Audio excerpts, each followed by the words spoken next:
Hey, everybody. Dr. Bill Janishek, and it's National Nutrition Month. I've been off a little off the social. I haven't done a live stream in a while, but I thought this was a good opportunity. Like I said, it's National Nutrition Month.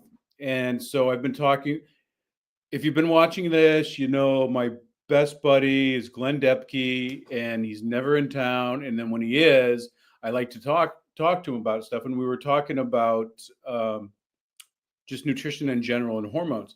For those of you that don't know Glen Depke, he's a traditional naturopath. He travels all around the country training doctors and practitioners and facilities and stuff on natural ways of taking care of hormones. But his main jam is menopause right now, and I've seen miracles happen. Women just dancing for joy because of all their work that they've done with them. But this is a good thing. We were having a little conversation. I hear a lot of stuff, Glenn. The title of this is like, what does food, what's food have to do with your hormonal issues? And so if someone's looking for like food stuff or food information related to their hormones, what are you telling them? Well, yeah, it's a great subject because a lot of people think, and I literally just got a text from somebody the other day saying this, is that it's somebody I'm going to start working with her with her hormonal system and helping her overcome symptoms of menopause. And she said, well, I talked to my sister, and my sister said that she follows this like national expert, and she's been on bioidenticals. And according to him, once you're a woman and you've gone through menopause, the only way you can actually feel good is be on progesterone, testosterone, and estrogen, all three of them. And I just, I first kind of chuckled to myself. I said, because this is just the information that's out there for you ladies. It's really, it'd be different if there was some truth to it. And I guess there is, because if you don't change anything, and you want to feel better and you take progesterone, estrogen, and testosterone, that could be a symptom care, but then you're just gonna be stuck on that the rest of your life. And because it's presented in that way, Bill, this is what kind of gets me, is that when the lie is out there that you should suffer, every woman who goes through menopause should suffer, and she should have these miserable symptoms that she has to live with the rest of her life unless you take these bioidentical hormones. Why would you even consider anything else? Like, if that's kind of, it's really like in the mainstream, it's almost like that's accepted as truth, and it can't be further from the truth. And like, one of the big ways that every woman can help themselves is, because, and I love the title we came up with, what foods are jacking up your hormones, and it's Yeah. true.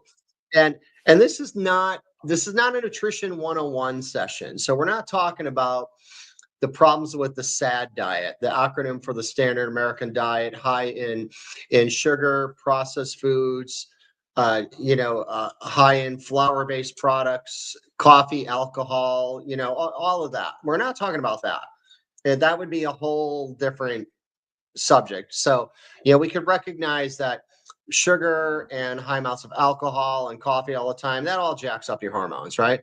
But outside of that, there's three different things that I find cause a big problem nutritionally. And it's great to bring them up in this way. So the first part is really tied into a simple saying that you've all heard, 1,000 times, if not once. You've probably heard the saying, "You are what you eat." And I typically tell all of my clients that saying, as many times as you've heard it, it's a lie every time you've heard it, because you're not what you eat, you're what you absorb and you assimilate. I see women in my office all the time and have a high level of nutritional integrity, yet their absorption and assimilation is so poor that they're not breaking down the foods properly. They're not absorbing them. They're not getting into the cell. And you're not getting an advantage of the quality food that you could be putting into your body. So that's because I always break down through nutrition for menopause into 3 different levels. And the first part is digestion. And you have to recognize that if you can't break down, absorb, and assimilate your food properly and get that into your cells, you're going to be depleted from a hormonal perspective, because your hormones require. They do require a certain amount of different B vitamins, even most specifically like pantothenic acid. All of your Bs are really difficult to absorb and assimilate properly without proper digestion. And on top of that, I mean, just the recognition that we all need our macronutrients. We all need, our vegetable-based carbs. We need a healthy amount of good quality fats, and we need healthy amount of protein on a regular basis. And literally, like if you don't eat protein at least once per day, I mean, the body only can utilize protein for about a 24-hour period. So if you're somebody who only eats protein a couple times a week, well, after 24 hours, your body starts breaking down your muscle tissue for protein. Yeah. So digestion is one of the big keys at the first aspect. And I'll even give you all a little way that a little body sign that you can pay attention to whether or not you actually have trouble digestion or not. So something you can do maybe right now with your phone, taking a picture with your phone. If you have a mirror near you, you can look in a mirror. But if you look at your tongue, you stick out your tongue, take a picture of the top of your tongue. And if there's a crack or a crease going down the middle of your tongue, based on traditional Chinese medicine, that goes through the area of the stomach and the small intestines. And if you have a crease there, there's at least a moderate level of challenges with your digestive system. And if there's a significant crack, you probably have a long-term chronic issue with digestion. Yeah, and then you have to think about that. Well, then what caused that?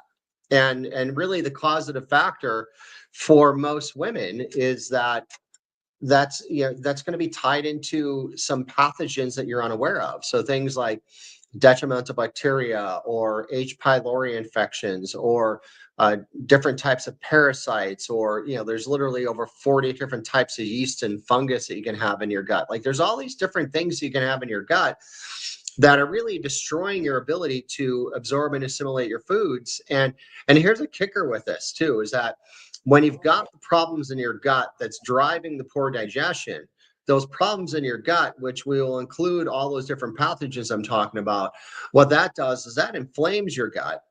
And then when you're dealing with this chronic inflammation all the time, that's another one of the things that's going to blow out your hormonal system, because one of the many hormones that are produced in this system, because it's literally not just about estrogen and progesterone and testosterone. There's, like when I'm looking at hormone tests, I'm looking at over 30, actually 32 different hormones. And one of the hormones that you're going to produce in the system is called cortisol, which is your body's natural anti-inflammatory. So if you happen to have any kind of infections in your gut, and then that's driving an inflammatory response, well, number one, that is going to make it very difficult for you to absorb and assimilate your foods. That's going to cause some issues with your hormones. Number two, that if you've got that issue that's driving inflammation, that's going to make your hormonal system work overtime to regularly produce cortisone as your body's natural anti-inflammatory.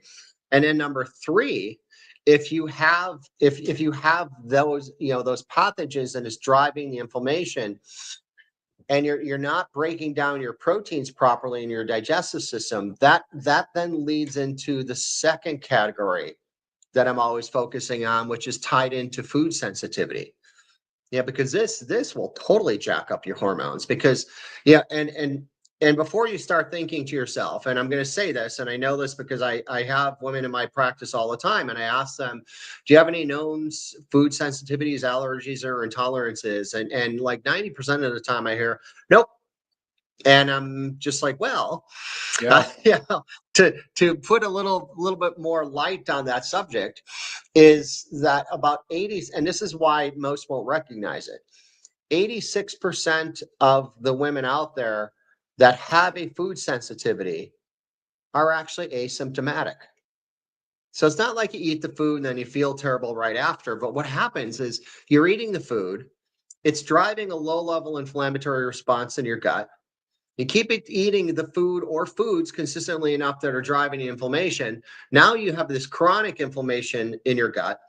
And because there's inflammatory receptors literally in every cell in your body, over time, now your whole body becomes systemically chronically inflamed, and you're just like this walking, like pool of inflammation.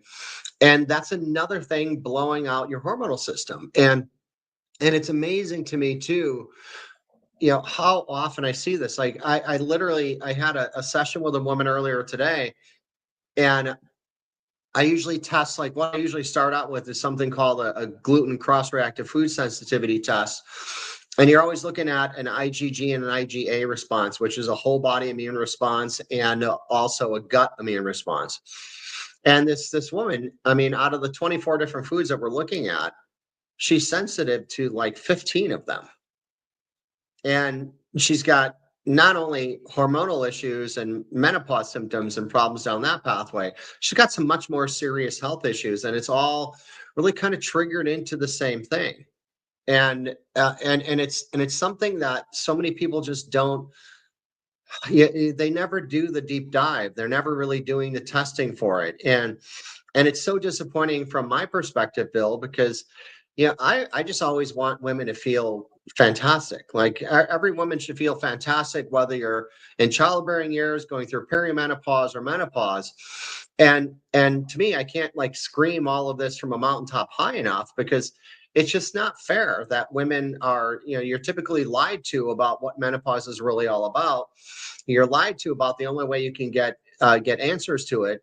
And then you're never really told these other issues, and as Bill and I are talking about, a lot of this is tied into nutrition. So the food sensitivities where, and the gluten cross-reactive foods, which include things like gluten, Americanized wheat, all the non-gluten grains, rice, corn, yeast, oats, potatoes, eggs, soy. I mean, it's just, and it's such an issue for so many women. And the biggest thing, though, is they don't know.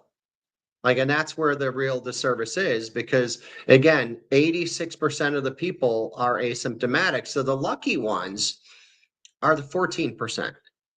The 14%, they eat the food and they feel terrible.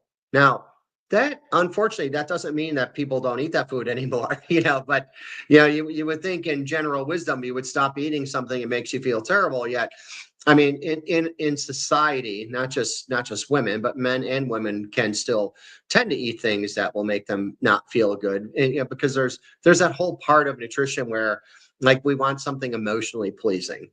And sometimes we, to get the emotional satisfaction, we'll put ourselves at risk for the physical reaction we're going to get a little bit later.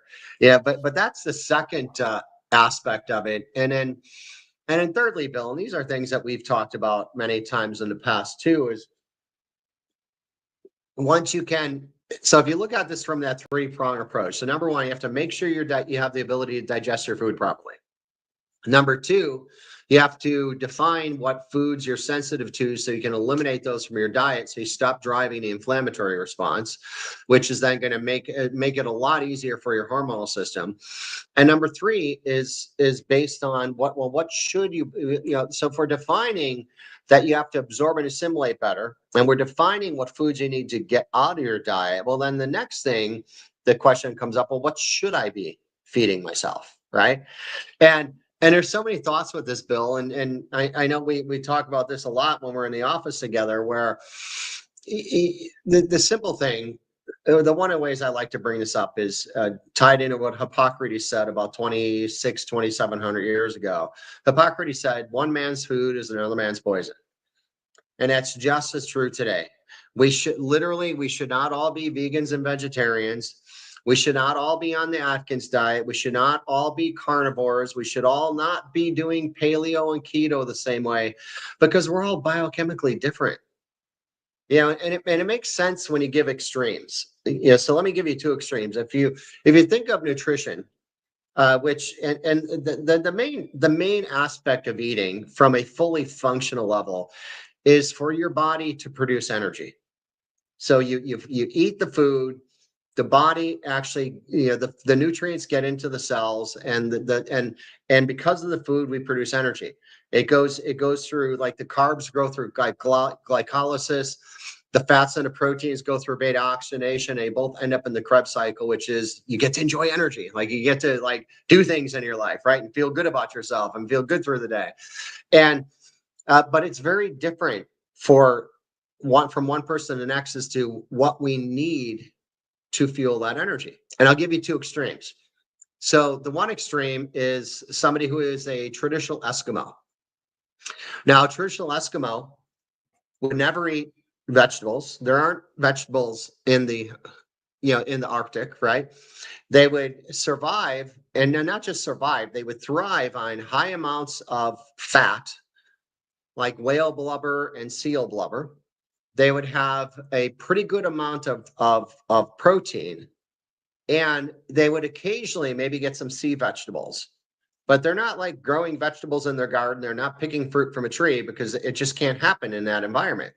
Now, here's what's interesting about it. That traditional Eskimo who is eating what his or her, generationally, what they've been eating for like many, many generations, like thousands of years, and the body has adapted to not just survive, but to thrive on what's available in their area. All right, so that's one extreme. Now we take the other extreme, and let's say somebody who lives near the equator, like let's say Venezuela. Venezuela is just, like, I think, like a couple degrees north of the equator. So somebody who's in Venezuela naturally would get high amounts of vegetation all year, tropical fruit all year. And when they would eat protein, if they would catch fish from the sea, it would be a light, flakier, lower fat fish, because it's in warm water. And if they had, like, if they had cattle, that's still in a very warm climate, so those cattle would be very lean. They would be lower in fat. So the bulk of what they would eat would be vegetation and fruit, and they'd have some lean meats and low fat. And again, they don't just survive, they thrive on that diet. Now, if you take both of those people and you move them to the US and you say, follow a mainstream diet plan, which would be eating a big salad, maybe chicken breast, a little bit of olive oil on it. Now, somebody who's closer to their lineage of being near the equator would rock that. They would feel fantastic. But that person who is the lineage on the opposite end, that, even though that might sound like a really healthy way to eat, that would potentially make them sick and have a significant impact on hormone function. So it's really, it's those three things together that are really important. And then remember, the first part that I said we're not getting into, because we should all know that you shouldn't eat the standard American diet. Like, if you spend if your whole day is going to fast food and drinking soda and eating sugary things and flour-based products, the rest of this isn't going to really do you any good. So with the assumption that you already know you shouldn't be eating a standard American diet, then the next things that are important to know is, number one, how's your digestion? I gave you a great sign to know how your digestion is just by looking at your tongue. If there's a crack or crease down the middle of your tongue, there's likely something more significant going on in your gut you're unaware of. And you'd want to do some testing. You want to do a 3-day comprehensive stool collection to see what pathogens, like what infections do I really have in my gut, so you could take care of the right thing. It's not about like going online and saying, oh, well, I have a crack, so I'm going to go do, Dr. XYZ's parasite cleanse for 30 days. Well, what if you don't have a parasite? Right? What if you have detrimental bacteria, or what if you have H. pylori or yeast or fungal issue, and you're treating, you're working on, overcoming a parasite which you don't have. And so you have to define those things. And the other thing that every woman that I'm working with hormonally, if I've already looked at a hormone test and we can recognize that there's issues in their hormonal system, which I'll give a nice little piece about this too, is that if you went through menopause and you're having what you've been told are menopause symptoms, which would include weight gain, mood swings, hot flashes, insomnia, fatigue, brain fog, and the list goes on. If you're having those symptoms, it means that your hormonal system overall, it's not about menopause. It's not about hitting a certain age and the ovary's not really uh, having the ability to create the hormones they need, uh, and them shutting down. It's because the system that should still maintain perfect balance hormonally just isn't working anymore. And so when I'm seeing those results, and then I look at that simple body sign of just the crack in the middle of the tongue, well, that throws up all the red flags. Well, we need to do a stool test, and we need to do a food sensitivity test, because you have to define these things, right? And if you don't define what's going on, if you don't define what foods to eliminate, if you don't define what potential things are going on in your gut that's not only driving inflammation, but it's inhibiting your ability to absorb and assimilate your foods to be healthy from them. And if you don't know what it is that you need to eat that really fuels your body, all of these are going to have a significant impact on your hormonal system. So when Bill says what foods are jacking up your hormones, it's pretty deep, and it plays a big role in overcoming the menopause symptoms and reaching the other side, which is maintaining a natural hormone balance postmenopausally without the dependency of estrogen and progesterone and testosterone. Well, So what do you what's think? What do interesting? you think about that, Bill?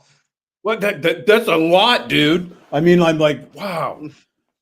You ask a hormone guy a loaded question, and that's what you get. You get a But loaded answer.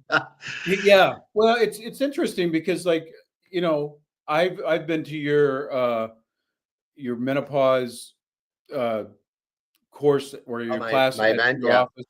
Yeah, and which is a master class, and I watch, the whole group there mesmerized. And I don't know if I would say it in front of you, but especially in a public thing. But I generally I learn uh, something every time I'm at your course, because it's explained like that, just like you did right now. You what if this is this can happen.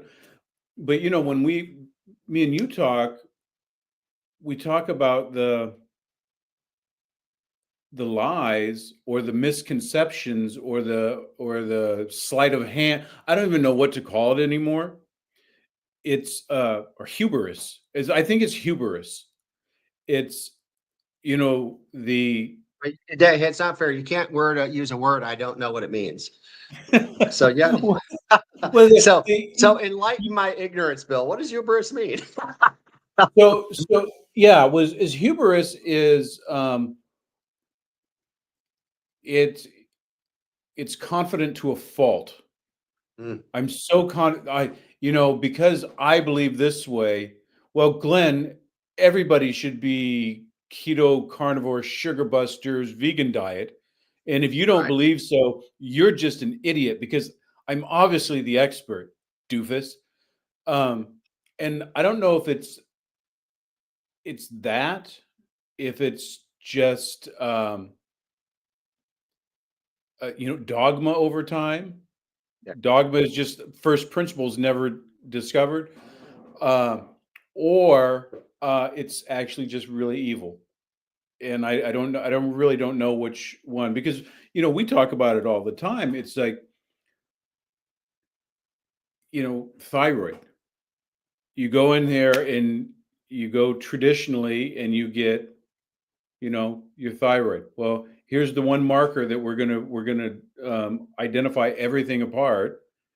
Um, and then we only have one treatment, you more or less Mm, medication, and you never get fixed, because it's management of a disease that couldn't possibly be impacted or influenced by lifestyle, epigenetics, exercise, foundations of health, the things that keep us there.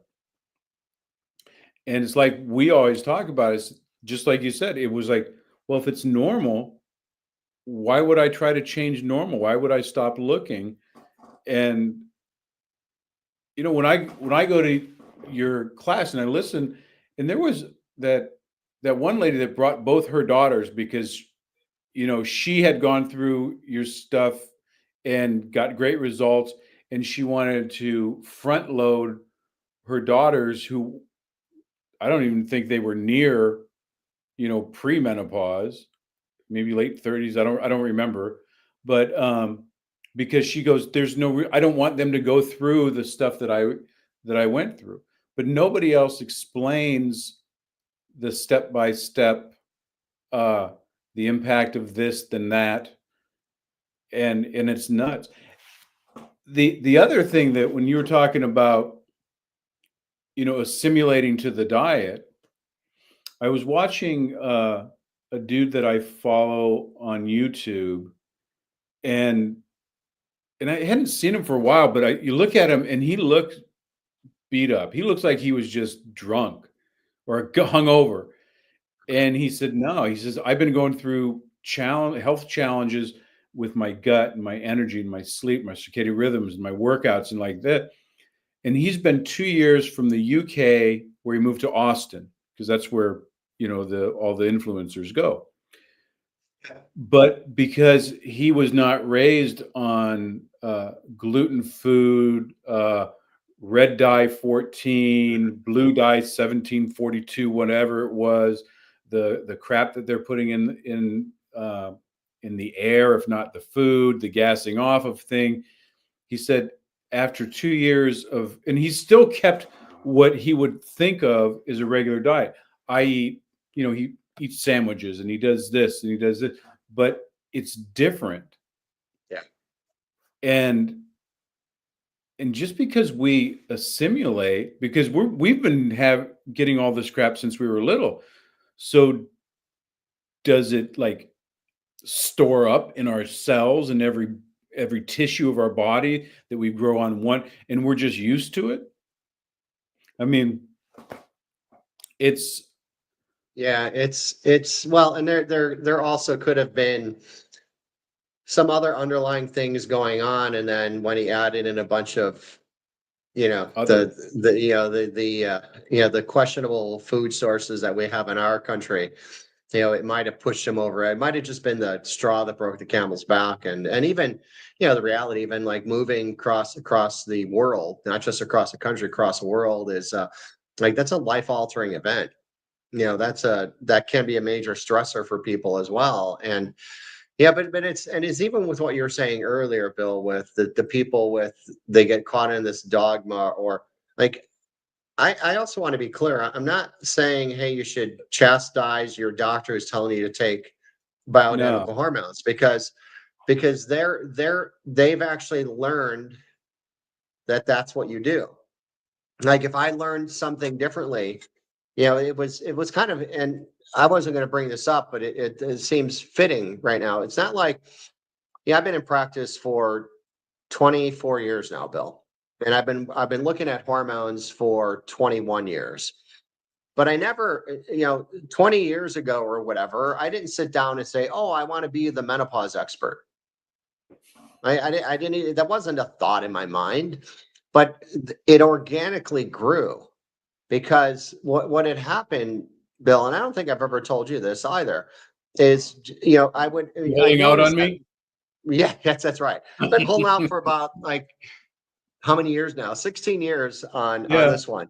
But it's one of those things where most of my clients that were coming in to see me were women. And most weren't coming in for menopause. They were coming in for a myriad of many, many different health issues. Anything from, you know, they want to lose weight to they have like really chronic inflammatory driven issues and everywhere in between, right? But what I started noticing as the years were going on is when I was helping them just in general balance their hormones, helping them overcome their problems in their gut, helping them define what to eliminate from their diet, helping them address their fundamentals, helping them know that they need to go see you for chiropractic care. When I was helping them do all these other things, what would happen is if they had menopause symptoms, they would go away. And it started to click for me. And I was like, oh, what I do is an answer for menopause. But I wasn't out searching for it. It just kind of organically showed up.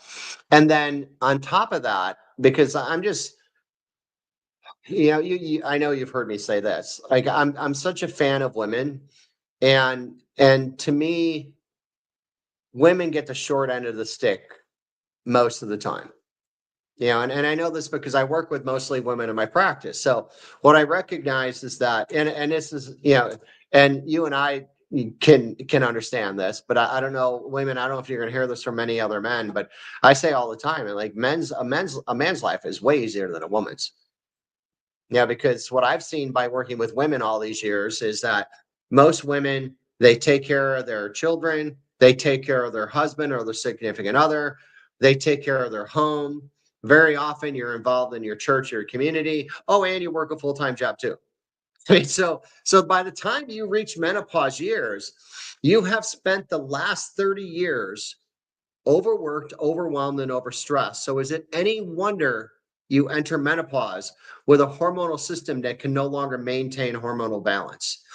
And then when you have the dogma where a lot of people are taught, a lot of practitioners are actually taught, well, the answer for that is to give them at least progesterone and estrogen, probably testosterone along with that. And then you feel better, but it's still not taking care of the problem. Then you're stuck on taking HRT the rest of your life. And but to me, and this question came up just the other day when I was talking to a new client, and I just asked her, I said, "Do you believe in God or the universe?" She's like, "No, I believe in God." It's okay. Well, then I have a question for you. Do you really think that God designed the female body to fall apart at 52 years old? Do you really think that God designed the female body to require taking external hormones from 52 to 82, if that's how old that's how long you live? And like she was like, "Oh, I never thought of that." But she said, "No, of course not." you know, but that's what we're led to believe based on what's been utilized. And I know our biggest thing tonight is just to help everybody recognize that nutrition does play, the combination of digestion, food sensitivities that you're unaware of, and what you put in your body does have a big impact on your hormones. Now, it's not the only answer, but it is a big piece of the puzzle. Like you still have to, if you've got your nervous system is jacked up, you still need to go see Dr. Bill. If you're somebody who never drinks water, you've got to drink good quality pure water on a regular basis. If you're somebody who has infections in their gut, you've got to take care of that. If you're somebody who has toxicity in your body that's overwhelming your hormonal system, it's like you have to figure out what the triggers are. And one of the most significant triggers I see all the time is tied into nutrition from those three levels. What's going on that's hindering your absorption and assimilation, also driving inflammation? What are you eating that's driving inflammation? And then what are you not eating so your body can't produce optimal energy? To me, from a nutritional perspective, that really covers most of what's going on for most people. No, and I think that's awesome. You always put it so succinctly and laid it out. And I think if it was approached or um, described that way in the first place, about this is how the body works, this is how the hormonal system works, and this is why um, it gets it can be so far reaching.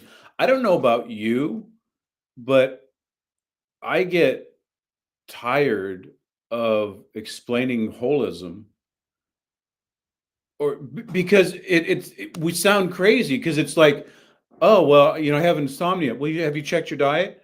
Oh yeah, but I don't go to the bathroom. Well, you should check your diet. Or I need more exercise. I don't have a lot of energy. Well, you should see your diet, because it always sounds the same. But everything, like in the foundations of health and your lifestyle and thing, it's it's there. And then if you ignore it for long enough, then you develop a pathology that needs something else to influence to bring you back to baseline. Um, and Yeah, well, and I get that, Bill, which is why I have my book. Yeah, Yeah, yeah. because Yeah. it's like, Which, I people are so glad when you're not in the office because I just go over and I steal those things and I give them out over there. But it is. I mean, that your book is awesome. And you know what? Hold on. Hold that Bill's thought. gonna I'll get one. Bill's gonna go in I want my to make sure office. He's everybody gonna knows. steal a book from me right now. But he's gonna grab a book. It's called Fat, Fatigued, and Frustrated, and it is an action. It's a comprehensive action step guide for taking care of all your fundamentals of health. And obviously that's a great cover, isn't it? It is And wonderful. obviously you could tell, like you've got the picture of the woman holding her head like this because she's like, oh my God, I don't know how to fix this, and this sucks, and I can't live like this. And then you got the woman in the back that's like, whoo-hoo, I did it, Done, you man. know? And I am now a postmenopausal symptom-free woman, right? And but yeah, that's the whole thing. Like the whole holism aspect is, to me, that's so important because it's the whole thing. Because if you're looking at your hormones and you want to do something to help balance your hormones, and you want to do something for, let's say, the infections in your gut and things like that, or you want to do a detox for toxins in your body, but if you can't do the simple things, you can't really expect to be in an optimal state. So we've got to be whole first. It's just like, Dr. Bill and I, we live this way, where we're going to take care of our fundamentals or our foundations, as Bill refers them to, and we're going to do the simple things in our life that we need to do to be in our best position of balance, right? And then from there, when you set it up where your fundamentals are healthy and you have that whole holism like approach in what you're doing in a day-to-day life, well, then it's much easier to balance your hormones, and it's much easier to overcome the issues in your gut. It's much easier to release the toxins, and it's much easier to really live the life that not only you want, but more importantly, really the life you deserve as a postmenopausal woman. Amen. That is a perfect way Cheers. to end this discussion. Um, no, I thanks for coming out. I Yeah. appreciate this. I think it's I think a lot of people would benefit like listening to just the conversations that we have on the clinical aspects because um, I don't understand why it's been so difficult to talk about things because when you lay things out, we're not stupid people anymore. At least most of us. Um, and and people need to get out. There's a great book. So if you need any Yeah, of, go to Amazon, just look up Fat, Fatigued, and Frustrated. And here's a little tidbit that's helpful. So if you're a woman dealing with menopause symptoms and you're kind of confused with all the different information that's out there, go to that website that is at the base of my video here. Go to depkewellness.com. You'll see a fantastic video on that homepage there that you can watch that will help you understand really deeper what menopause is really all about. And at the end of that video, you'll have an opportunity to get a free PDF of the book, Fat, Fatigued, and Frustrated. So watch the video, learn what you can learn about menopause from a natural perspective, how you can live postmenopausally without symptoms, short of like the only two true symptoms you should have is you should no longer have a monthly cycle and you shouldn't be able to conceive anymore. Yeah, but any other symptom is literally not a symptom of menopause. It's a symptom going through menopause with a deeper hormonal issue that can be addressed, and you can uncover the triggers for that. And that video will help you understand that on a deeper level. So that's my little gift. And it's not, I didn't just put it up there for this video.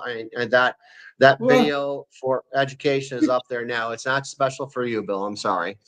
It's this, this is the first time it's not all about Bill. That's just teasing. But yeah, no, it's up there all the time because I want women to have the ability to get the education. And I also want women to know the importance of their fundamentals. So if I can include a video to give the education and a PDF of the book to like start moving in the general direction, that's a great starting point for everybody. But then you've got to, it's not just starting the race, you've got to finish the race. And that's what we're here for. Well, thanks. I appreciate that. Everybody out there, if you haven't, go to Depke Wellness and go check it out. And like I said, I firsthand watched.